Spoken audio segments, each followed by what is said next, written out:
பெருமாள் ராஜாவோ இல்லையோ, ஊரே பிரஜைகளோ இல்லையோ, மொத்த பேரும் ராஜாவுக்கு அன்னன்னைக்கு கணக்கு கொடுக்கணுமா இல்லையா? அதனால பெருமாள் நெல் அளவைக்கு ஒரு உற்சவத்துக்கும் எழுந்துள்ளுகிறார். ஆனா வரும்போது தான் தனியா வரமாட்டார்.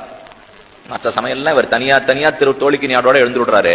நெல் அளவைக்கு வரச்சே மட்டும் இவர் தனியா வந்து நெல் அளந்துட்டு போலாம் இல்லையோ, அன்னைக்கு மட்டும் உபயநாச்சிமாரோட திருச்சிவிகளை எழுந்து விடுறார். சொத்து கணக்கு பார்க்கணும்னா பத்தினிய வச்சுட்டு தான் பார்க்கணும். இது யாருக்கா இருந்தாலும் அவ்வளவுதான். இது அடியே இன்னைக்கு சொல்லல, இப்போ இது அன்னில இருந்தே ஒரு பர்த்தா தர்மகாரியம் பண்றான், ஒரு கர்மா பண்றான்னு வச்சுங்க. அப்ப பண்றச்சே இவர் தட்சிணை எடுத்து பர்த்தா கொடுக்குறாரோ இல்லையோ, அப்ப மனைவியை கூப்பிடுவா. அவன் அந்த கூர்ச்சத்தால் எடுத்து ஒரு பொட்டு தீர்த்தத்தை தெளிக்கணும். இது தெளிச்ச அப்புறம் தான் ஸ்ரீவைஷ்ணவாய பிராமணாய துபியமஹம் சம்பிரதாத்தே இதன் நமமா அப்படின்னு சொல்லி இவர் கொடுக்குறாரோ இல்லையோ. எதுக்குன்னா சொத்து 2 பேருக்கும் பொது.